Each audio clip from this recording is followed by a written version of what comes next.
આ હાથ મોદી વલડો ડુંગરના સોદલ્યો ના ઉજ ઓ બાવાજી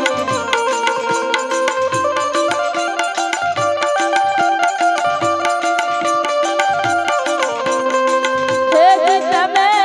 ગુરુ ના જવાળા ઘર ખોળો મારા વીરા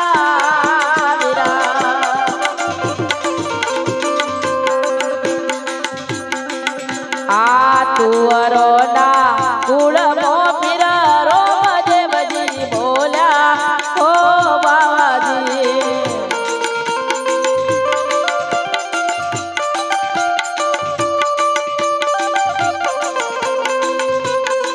હે જી તમે હાથ મોલો હીરો મત ઓ મારા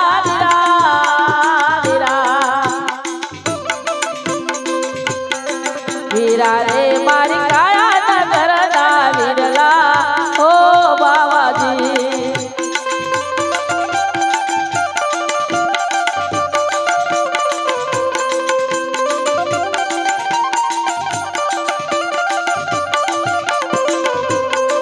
વિરલા રે મારી કાયા નગર ના વિરલા ઓ બાવાજી ઓ બાવાજી બોલો સદી માતનો સિદ્ધ રામદેવજી મહારાજ અહીંયા વાત કરી રામદેવજી મહારાજ ભજનમાં રાતનો ભૂલો પડ્યો હોય ને એ દિવસે ઘેર આવે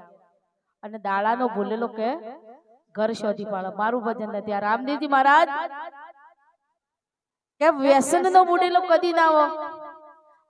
જળનો બુડેલો કે તરી બાર આવે પણ વ્યસનનો બુડેલો કદી ના આવે તમે વિચાર કરજો તમે કોથળી ની પીતા એટલે તમને વધુ નહીં આવે પણ રાતના 12 વાગે માણસ પીન ઉકળોમાં પડીને માં ઘેર જાગતી હોય કે મારો દીકરો હજી આવ્યો એની પત્ની ઊંઘી જાય પણ માં જાગતી હોય અને ખરેખર જનેતાના થોડી કોઈ ના એ જ જનેતા બેઠી છે એટલે જીવનમાં રામદેવજી મહારાજે કીધું કે ભોંગના પીધેલા કે નુગરાનો સોદલિયો ના હોજો હેજી તમે પરનારીનો સંગ ના કરતા આ માનવનું શરીર તમને નમને મળી છે ને હાથમાં આવેલો આ મનુષ્યનો હીરો છે ને એ ખોજો મત સંતી થઈ નીકળ્યા અને એક મોસી સંપલ જીવતા હતા અને સંતને દયા આવી અને મોસીને કીધું કે ભાઈ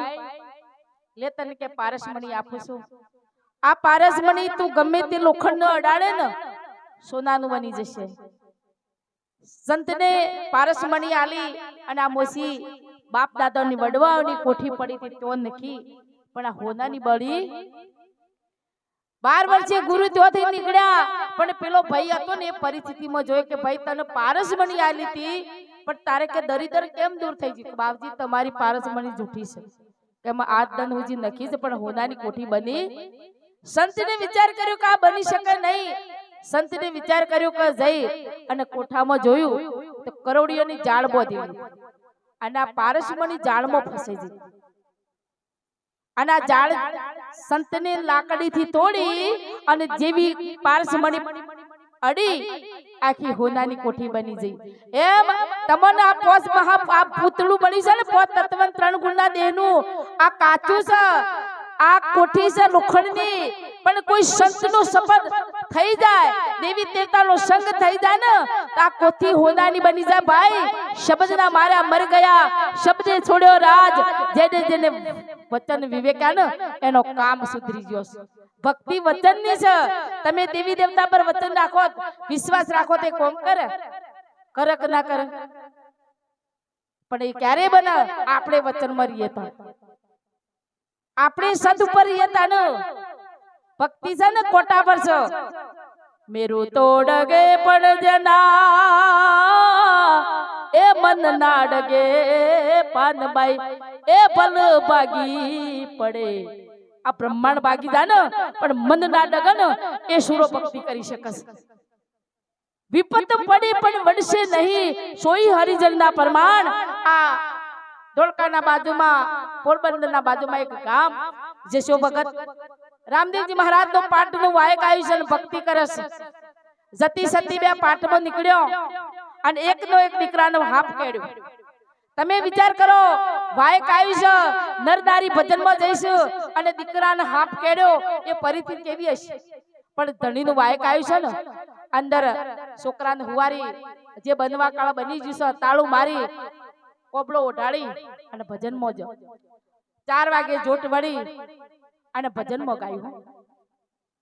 ભજનમાં કીધું સુખ રે દુઃખ ની જને આવે નહીં એડકી રે આટ પર રહે આનંદ ની લે જ્યારે ભીતરમાં આનંદ પ્રગટ થાય ને એટલે કેવું ના પડે ભાઈ ભક્તિ આનંદ ની છે ત્યારે વખત પરમાત્માને કરવું જોટ વળીને પછી ઘેર જઈશું તો એ છોકરો હજીવન થઈ ગયો આવો ભગવાનનો એટલે જીવનમાં સત ઉપર રહેશો ને તો 100% પરમાત્મા આપણું પણ કામ કરશે અને એના માટે હમણાં વાત કરીને પારસમણી એક વચન છે